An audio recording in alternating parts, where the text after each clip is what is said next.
This is from the website The Way, the Truth, and the Life.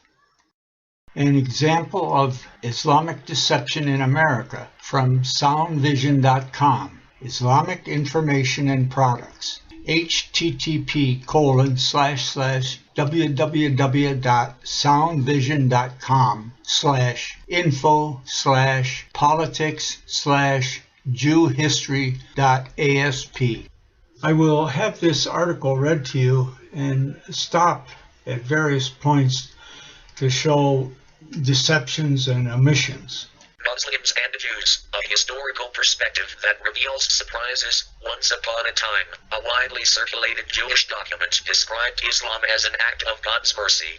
Also, Jews in the Near East, North Africa and Spain threw their support behind advancing Muslim Arab armies. No, these aren't fairy tales or propaganda. No, that's not propaganda. The Jews in Egypt, Morocco, and Spain were living in a Christian area and welcomed and helped the Islamic invasions. And the Islamic invasions were not manned well enough to dominate without the Jewish help. And the Jewish were given the place of overseeing the Christians and administrating the Islamic rule, even to the point in a number of places the Jews took up weapons and guarded while the Muslims army went elsewhere. So yes, this is true. The Jews ended up being the administrators for the Islamic takeovers. Yes, it was a golden age for Muslims and Jews. Churches were destroyed, Christians were beheaded, and Christians were forced, under penalty of death, to give virgins every year that were sent to harems in North Africa. But yes, the Jews had an honored position of superiority, and the Christians had to pay the tribute and submit. Up to this point, the great evil of the article is the omission.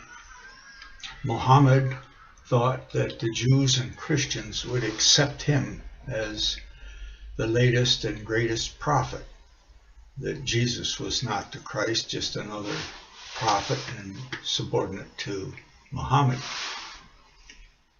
and had all these nice surahs and prayed towards Jerusalem. But when the Qurayza tribe didn't help him in Medina in a war against his own tribe, he personally ordered the beheading of the men and boys with pubic hair and took the women and children as slaves. This was omitted, and he had the surah of abrogation, which says that Allah can abrogate and he'll bring something better, that what came last is what counts. And this then is confusing because they mixed the surahs up so the unbeliever, unfamiliar, wouldn't know that these nice surahs have been abrogated. Quran, Surah 2, verse 106. We do not abrogate a verse or cause it to be forgotten, except we bring forth one better than it, or similar to it. Do you not know that Allah is over all things competent? The relationship between Muslims and Jews really was that cooperative and marked by peaceful coexistence. Just as Khalid Siddiqui of the Islamic Education and Information Center in San Jose, California, where he also teaches Islamic Studies and Arabic at Shabbat College and Alon College. Siddiqui notes that the first quote above is from S.D. Boyeen's book Jews and Arabs. The second is from Merlin Swartz's The Position of Jews in Arab Lands Following the Rise of Islam, reprinted from the Muslim World. Hartford Seminary Foundational c. 1970. Swartz also says the Muslim Arab conquest marked the dawn of a new era.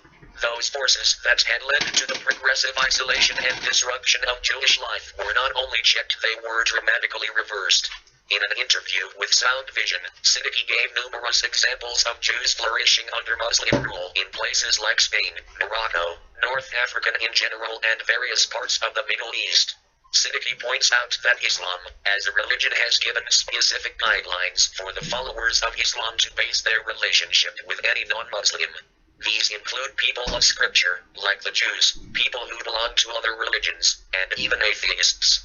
Non-Muslims must be treated on the basis of their kindness and justice, as referred to Surah 60 verse 8 of the Quran. This is pure deception. The author knows that this surah doesn't count, that it has been abrogated. I will give you the chart showing the chronological order, even though they're mixed up. That you wouldn't know this by the natural order, but here's the chronological order from the University of Michigan.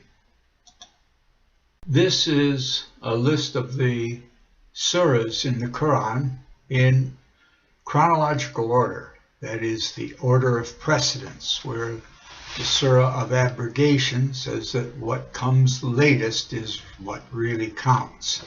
Notice that surah 60 is superseded by some 23 surahs, of which one of the most important is surah number 9. Let's look at that. Surah 9, the immunity. Point 1. This is a declaration of immunity by Allah and His Apostle towards those of the idolaters with whom you made an agreement. Point 2. So go about in the land for 4 months and know that you cannot weaken Allah and that Allah will bring disgrace to the unbelievers. Point 3. And an announcement from Allah and His Apostle to the people on the day of the greater pilgrimage that Allah and His Apostle are free from liability to the idolaters. Therefore, if you repent, it will be better for you, and if you turn back, then know that you will not weaken Allah, and announce painful punishment to those who disbelieve. Point 4. Except those of the idolaters with whom you made an agreement, then they have not failed you in anything and have not backed up anyone against you. So fulfill their agreement to the end of their term. Surely Allah loves those who are careful of their duty.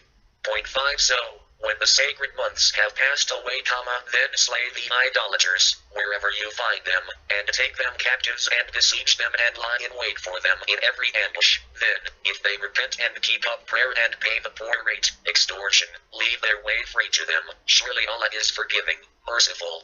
Left curly bracket. The 3 successive forbidden months mentioned by Muhammad, months in which battles are forbidden, are Dhu al-Qa'dah, Dhu al-Hijjah, and Muharram, months 11, 12, and 1. The single forbidden month is Rajab, month 7. These months were considered forbidden both within the new Islamic calendar and within the old pagan Meccan calendar. Right curly bracket. I go on to give a little bit more about Surah 9, where it speaks specifically of Christians and Jews. 29. Fight those who do not believe in Allah, nor in the latter day, nor do they prohibit what Allah and His Apostle have prohibited, nor follow the religion of truth, out of those who have been given the book, until they pay the tax in acknowledgement of superiority and they are in a state of subjection. Point 30. And the Jews say, Ezra is the son of Allah, and the Christians say, the Messiah, Christ, is the son of Allah. These are the words of their mouths. They imitate the saying of those who disbelieved before. May Allah destroy them, how they are turned away. Point 31. They have taken their doctors of law and their monks for lords besides Allah, and also the Messiah son of Mary, and they were enjoined that they should serve one God only. There is no God but He, far from His glory be what they set up with Him. Now let's see what it says about taking unbelievers as friends. Here we have one of 2 surahs that I'll present. Surah 3, verse 28.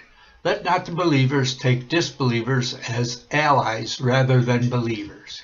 And whosoever does that has nothing with Allah, except when taking precaution against them is prudence.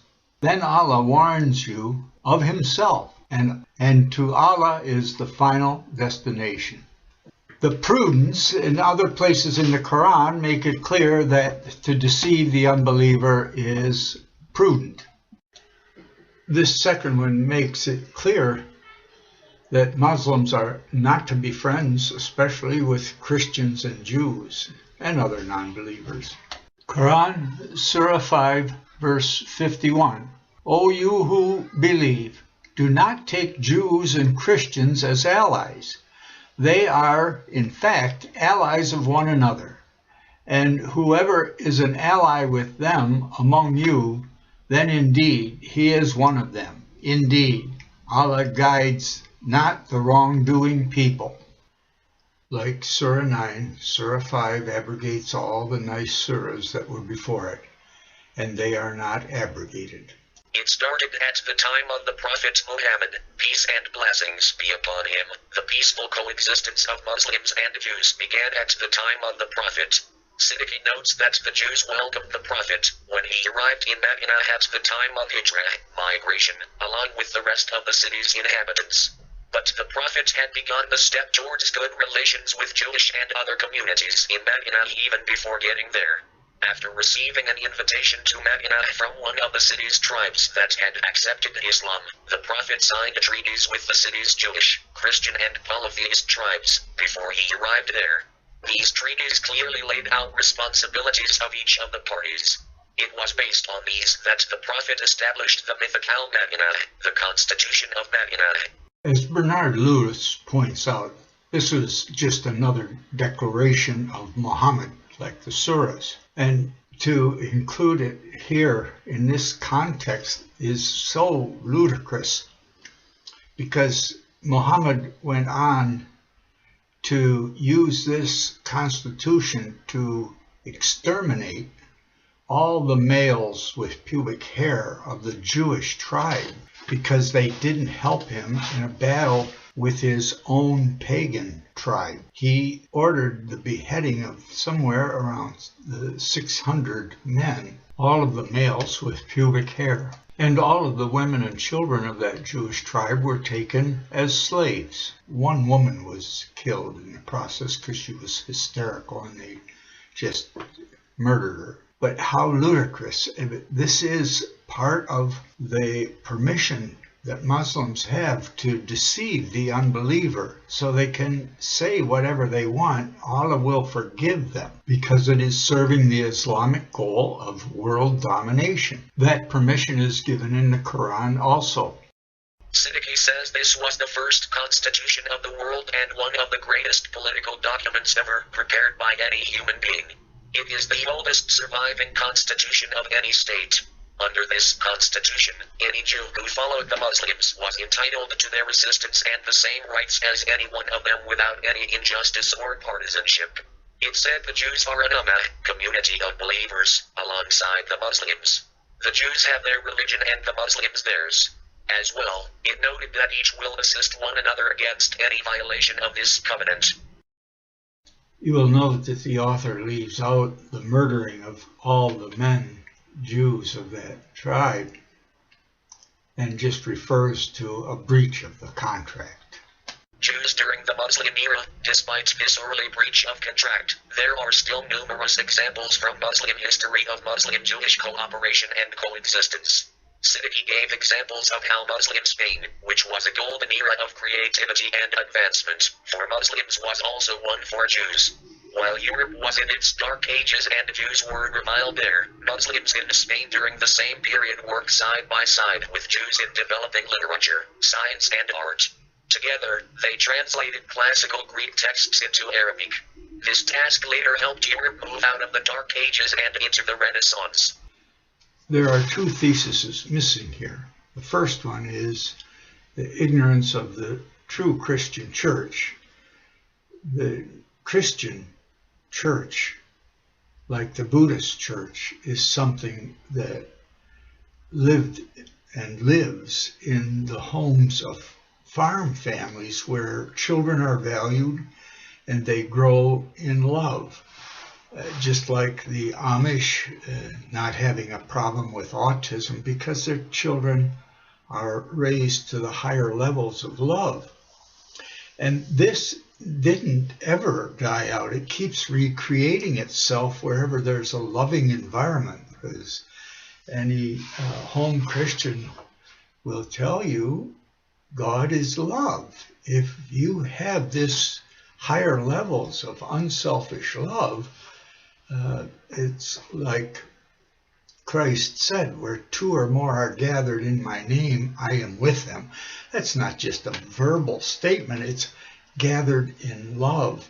And love is a predestined thing. It depends on choosing your parents well. But at any rate, the farm families around the Black Sea, early Christianity flourished and spread. It had nothing to do with the organized church, which was a corruption and reestablishment of a priesthood. But that's another thing. I won't go into that thesis now, but the Dark Ages were a time for the home Christian families, a wonderful time. And the unfortunate was the domination by the Roman Empire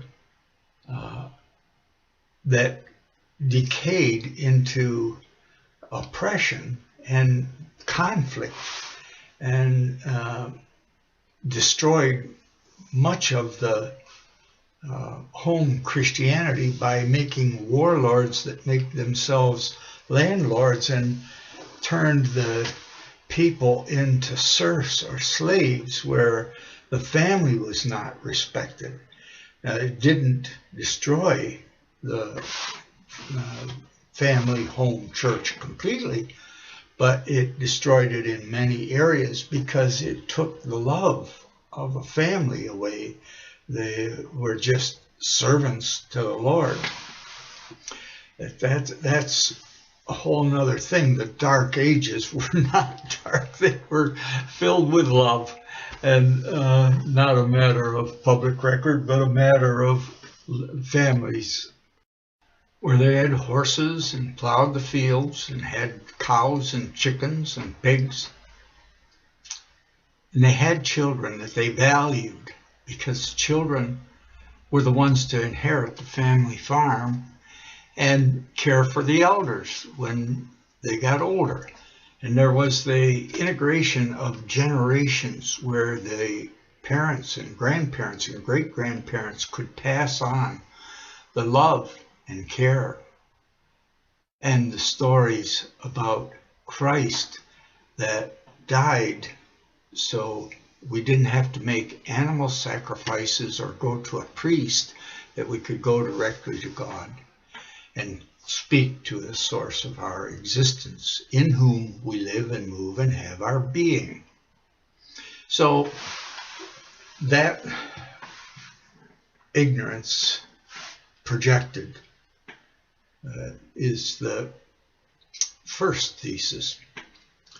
The second one has to do with the Renaissance. The Renaissance, and the Muslims know this second one, that the Western culture is a degradation of humanity, not a glory. The Enlightenment, yes, there was science, and there was Newton, and degraded in the academic world today as some type of goofy Christian, but he loved the Lord. He was raised in that love and discovered much. There were other fine Christians that tried to get to know God better and learn his laws of physics and the mathematics to be able to express them. That the one thing that is missing here also is that the Muslim contempt for non-Muslim culture was real. They did develop a lot of mathematics earlier in Baghdad, as they were trying to develop a perfect moon calendar, because the Muslims used what was the old pagan moon as their religious cycle. The same as the cults and the pagan cults in the desert did. But that was why they brought all from the non-Muslim world, all the mathematicians and astronomers together at an institute in Baghdad to find a perfect moon calendar, which was ludicrous in the first place because the moon has an unstable orbit due to the tides. But that's a whole other thing. Like the library in Alexandria was destroyed when the Muslims invaded, because if it wasn't part of the Islamic creation, it didn't matter. And the Muslim authorities destroyed Western literature. It was the Jews in Spain that preserved it in Arabic. And many of the texts still exist. And yes, the worldly Christian church often destroyed the literature too, but that's a whole nother story. But Renaissance, this is the second theory. Renaissance was a continuation of the corruption, degradation of affluence in the Roman culture. And go back, there are two main genetic foundations of the destruction of human culture.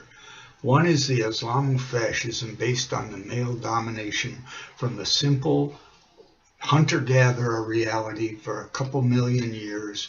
It was the dominant males that tended to make babies. And so that genetic nature persisted. We know from breeding cows and dogs, it doesn't take all that long to put a genetic trait in something by selection. But the other side was most men died in battle. Well, up to 60% of the hunter-gatherers died in battle, and the main purpose of battle is attacking another tribe to get their young women.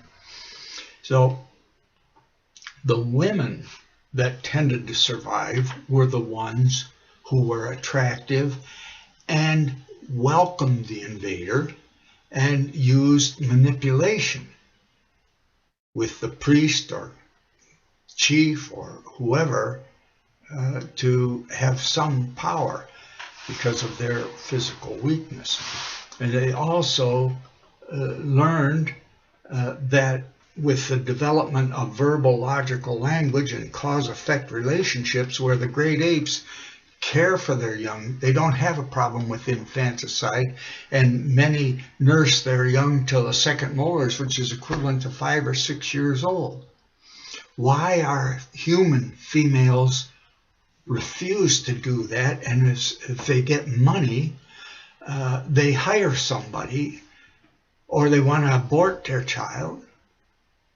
That was the development of logical verbal language with cause-effect relationship.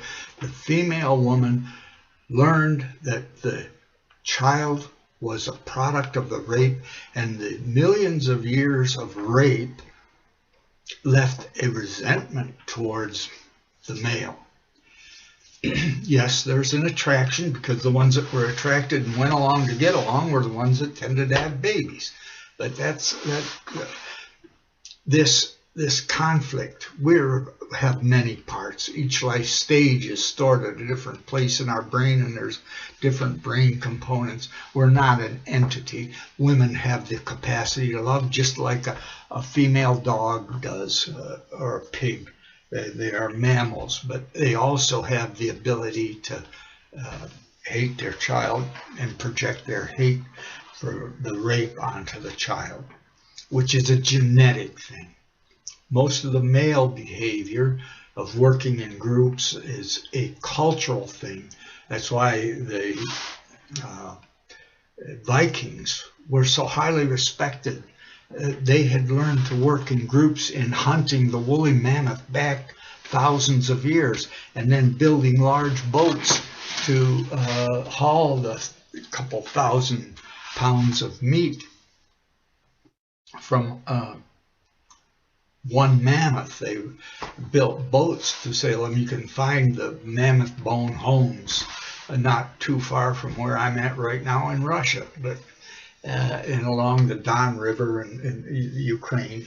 But that's another thing. That male working together is what succeeded, but that was a relatively recent event in human development, and it's cultural. Now you can see in Sweden that's gone, but in an earlier time, it built honor amongst the Vikings, was honor of men working together and fathers training the sons.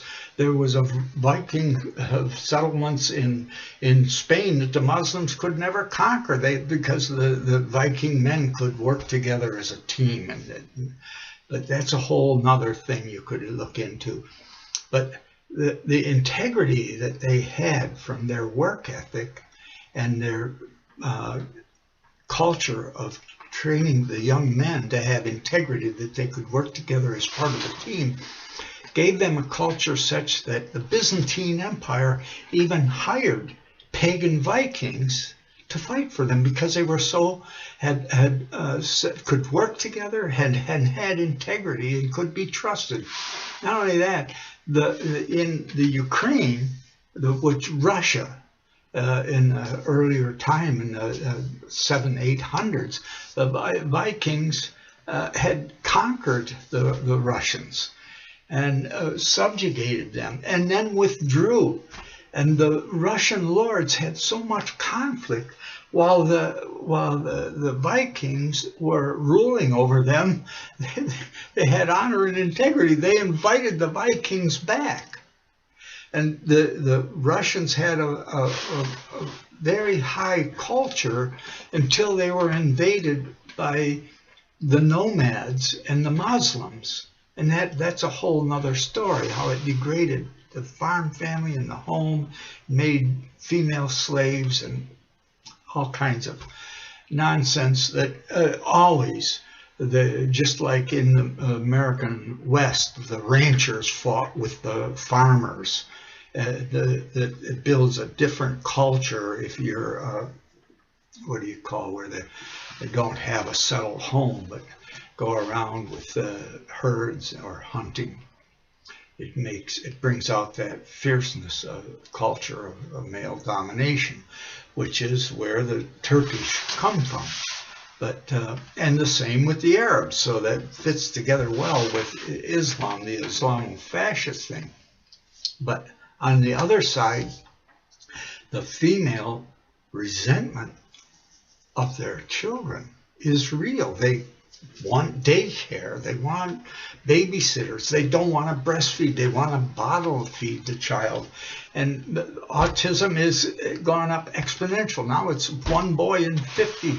It used to be non-existent when I was born for all practical purposes. And it's still amongst healthy farm families like the Amish, where there's generational love, it's for all practical purposes non-existent. Well, the point here is the Renaissance was really a degradation from unselfish love and love of children to not even able to love a husband or a wife, but love self, narcissism.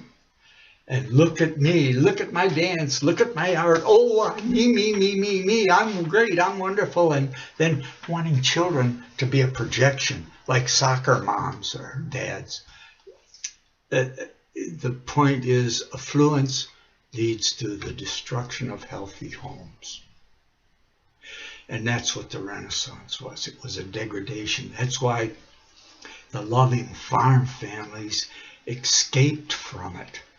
That's where they talk about the Amish like they were a sudden creation. No, home home, real Christian love has always existed, but not recognized logically, verbally, and was used to say you've got to go through a priest and all these kinds of things.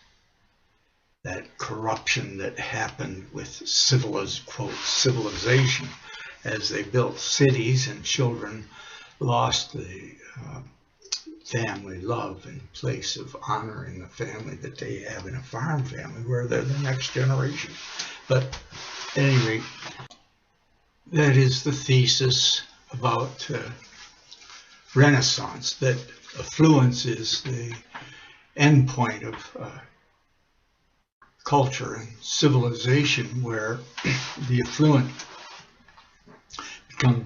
that is the powerful, become so corrupted generationally that they're unable to care or have integrity, and it spells the downfall of a society.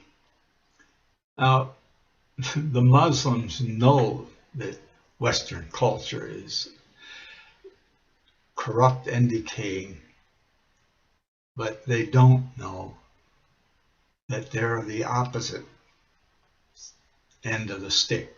Both ends are golden. Jews flourished under Muslim rule in Egypt as well, where they achieved very high positions in government. Siddiqui quotes some lines from an Arab poet of that time to illustrate, "Today the Jews have reached the summit of their hopes and have become aristocrats. Power and riches have they, and from them counselors and princes are chosen." This was true in Egypt of the time when the Christians were the majority and the Muslims used the Jews as their administrators, their bookkeepers, their money collectors, their enforcers. And they had a place of power over the Christians. Today, the forced expulsion of Palestinians from their homeland has destroyed good Muslim-Jewish relations. So what happened? Although not the only cause, a large part of the deterioration in Muslim-Jewish relations comes from the emergence of Zionism, the forced expulsion of Palestinians from their homeland by Zionist Jews and British colonizers, as well as their continuing oppression. Siddiqui says, while this reaction results in anti-Jewish feeling, it must be seen in its proper historical context. It must be remembered that anti-Jewish sentiments insofar as it is to be found in the contemporary Arab world is strictly a modern phenomenon and one that runs counter to the time-honored Islamic tradition of fraternity and tolerance. This again is just lying to the unbeliever. It's sanctioned many places in the Quran to deceive the unbeliever, like in Surah 2 verse 226 or Surah 66 verses 1 and 2. The very widespread popular notion that present-day Arab-Jewish hostility is but another chapter in a long history of mutual animosity is totally false. If there is one thing the past makes clear, it is precisely that Arabs and Jews can live together peacefully and in a mutually beneficial relationship.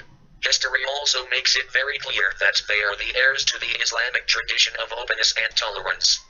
Again, this is true in a period when non-Muslims are helpful to the cause of spreading the world domination of Islam for the sake of Allah.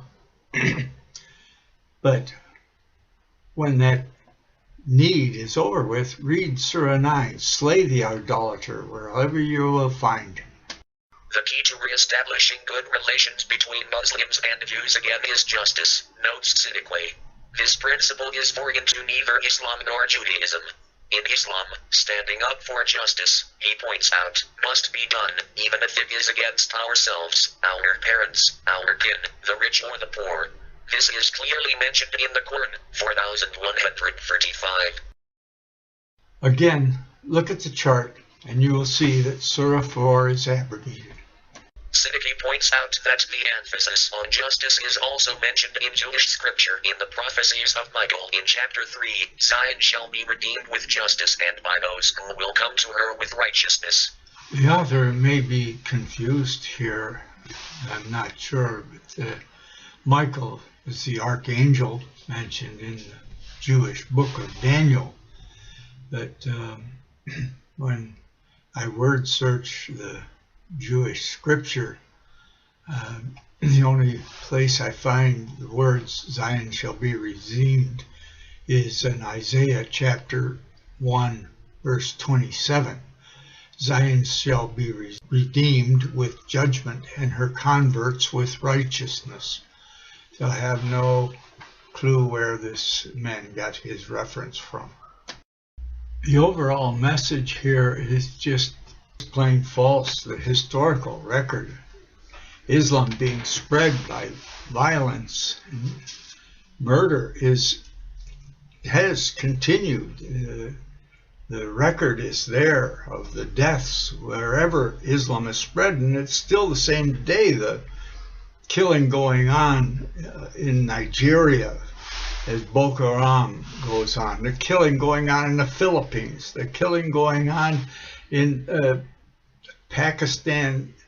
They've already murdered all of the non-Muslims in Pakistani-administered Kashmir, and this same brutal part of human nature that is given permission in the service to Allah, it has the Sunnis killing Shiites. The Sunnis have blown up over 80 mosques, over 80 Shiite mosques in Pakistan, murdering thousands. And that's since 9/11. This history, yes, if there was a period of no advancement, or that Islam had been defeated and pushed back, there was a period of peace. But that Islam is peaceful. Read Surah 9. Read these unabrogated surahs. This is a preposterous lie. The part of Jews flourishing under Muslim rule in the Middle East was true as the Muslims were advancing over the Christian areas. The Muslims did not have the majority in many areas when they moved in, and they used the Jews as their administrators and enforcers. And the harsh conditions caused many Jews to convert to Islam, but the conditions were much harsher for the Christians. They were either exterminated, like in Turkey. It's very hard to find Christians today. There's been an ongoing trial. 3 young men brutally tortured and murdered for printing Bibles. And the Islamist government has used their torture and murder, which was born out of their philosophy and hate for non-Muslim belief that Jesus was the Christ. These murders occurred in 2007, and the murderers were caught at the scene, but they're still not finished the trial because the Erdogan government is using it to manipulate and hide the fact that it was his supporters that did it, and he's using it. That the Erdogan government used their murders to blame on the secularist military establishment, and many of them are in jail today. But that's a whole other point.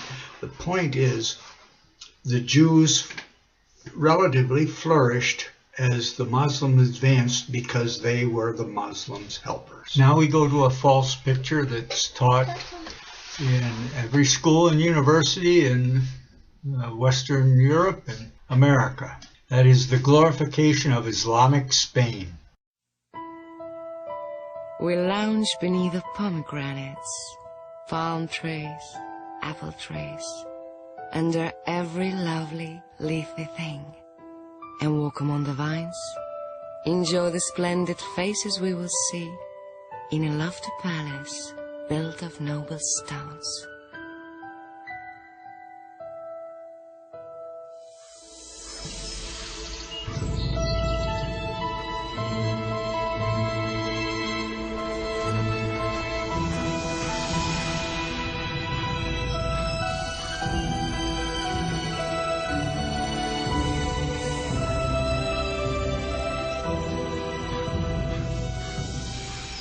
Over 1,000 years ago, the sun-washed land of southern Spain was home to Jews, Christians, and Muslims living together and flourishing. Their culture and beliefs intertwined, and the knowledge of the ancients was gathered and reborn. Here were the very seeds of the Renaissance.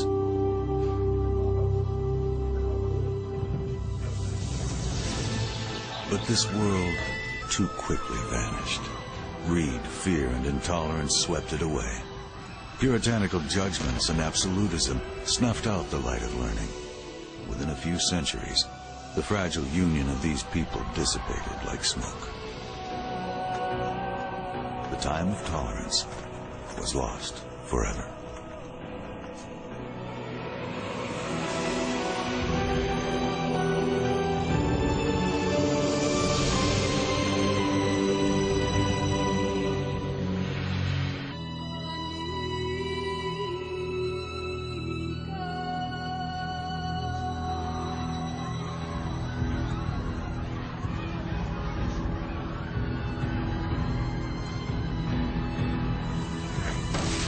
In the 5th century, Rome is sacked by a tribe of Visigoths, driven by their need for land and plunder.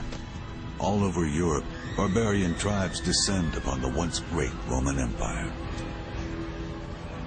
The western lands of the Roman Empire, what we now call France, Germany, Spain, Portugal, England, those regions collapsed first. They were abandoned by Roman legions first. And with the empire's decline, Europe enters a new age. Historians don't like to use any longer the phrase Dark Ages. But truth be told, there was a lot that was dark about this time. The Roman Empire collapses. There's not as much trade. Many libraries are pillaged and wrecked, and some of the great classics disappear. That this is a false picture of history and a false picture of reality is true.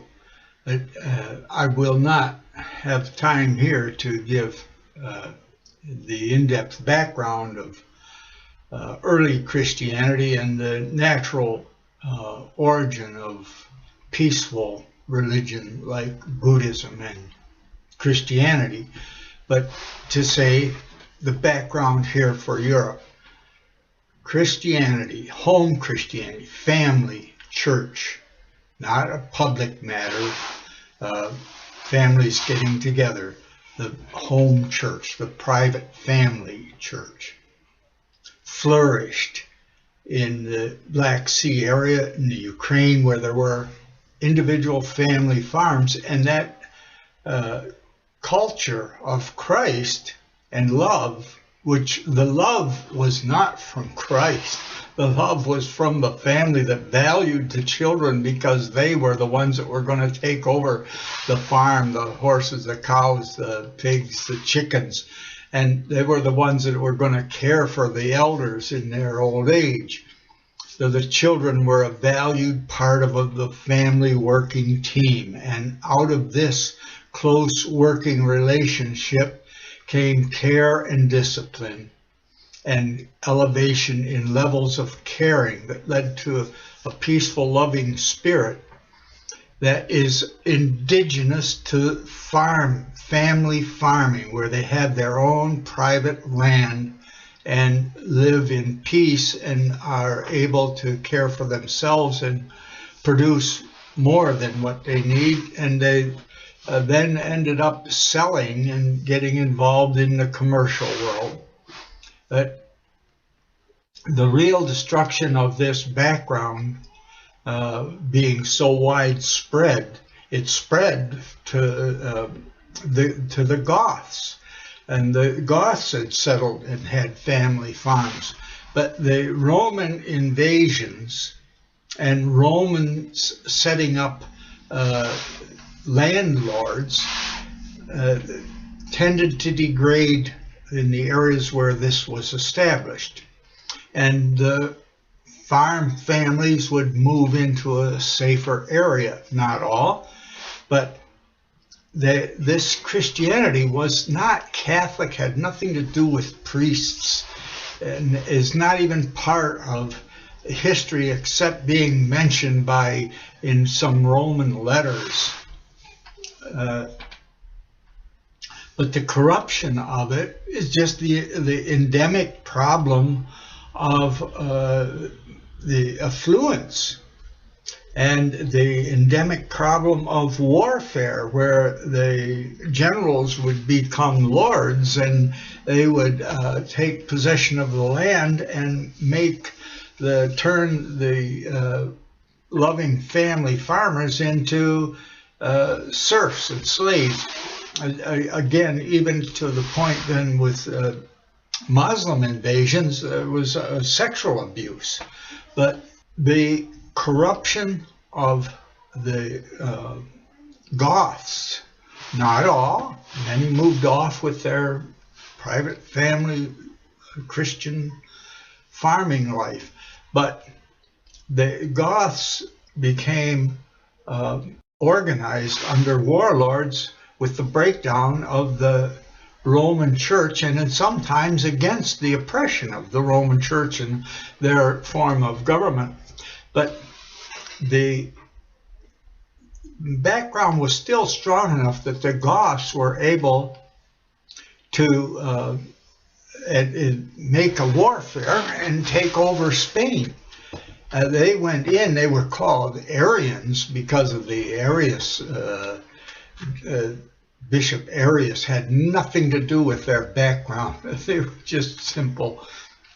Background was simple home Christianity, but and not this priesthood indoctrination of the Catholic Church.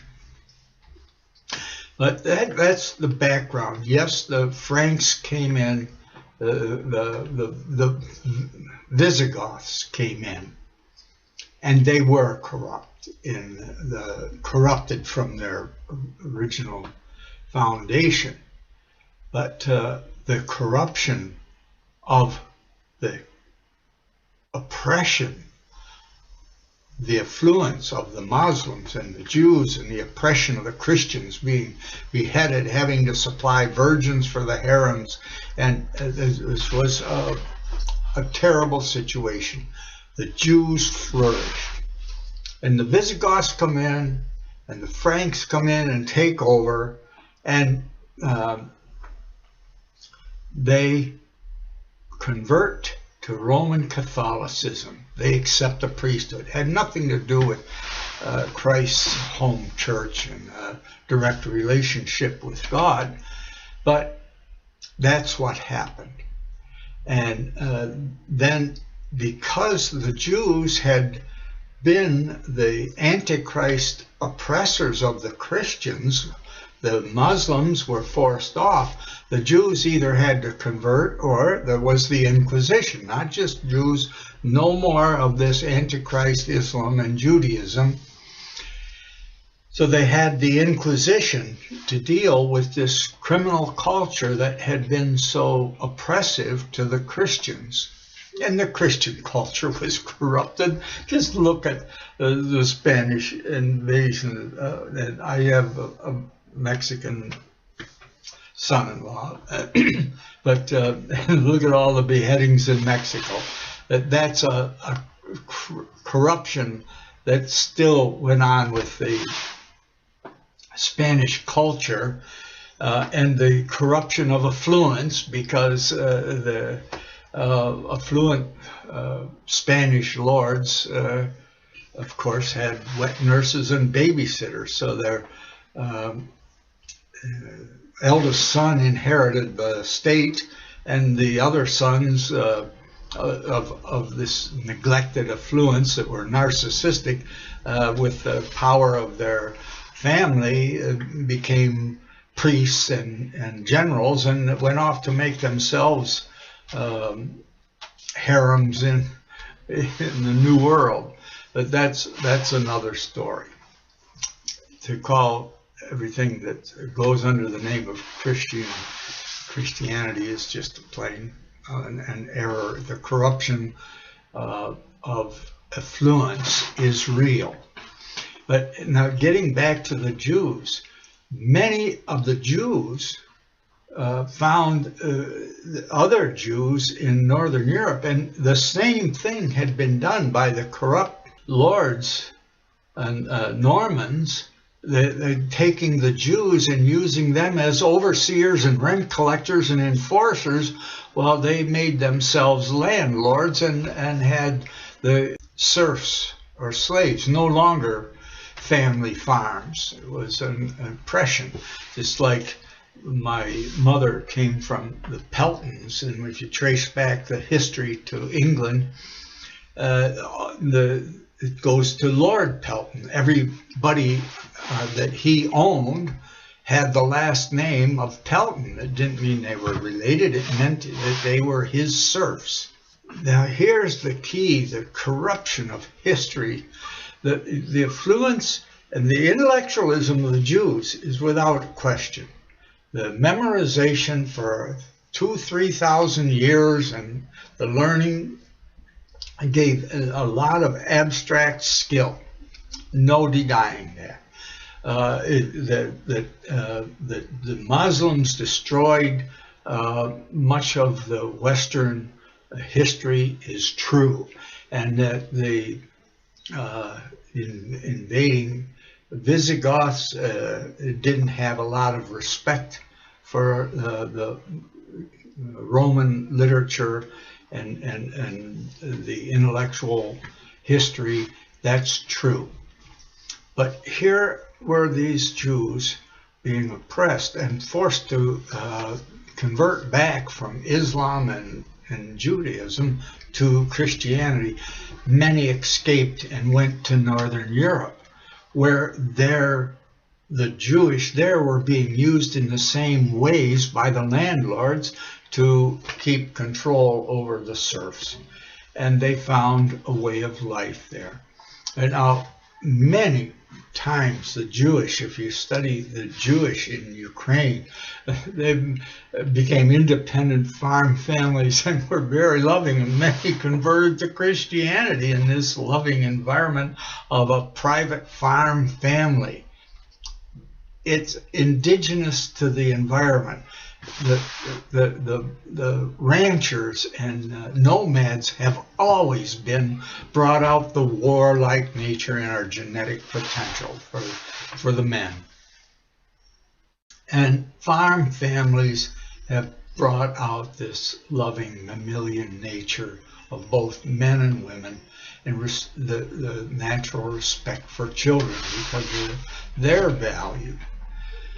So that's the background, but the intellectual corruption of history by this Jewish hatred for the Catholic Church, I never understood. I was taught this hatred. It's part of the Lutheran religion, and even though my grandfather and grandmother on both sides had become home church Christians, they came from, on my father's side, came from a Lutheran background.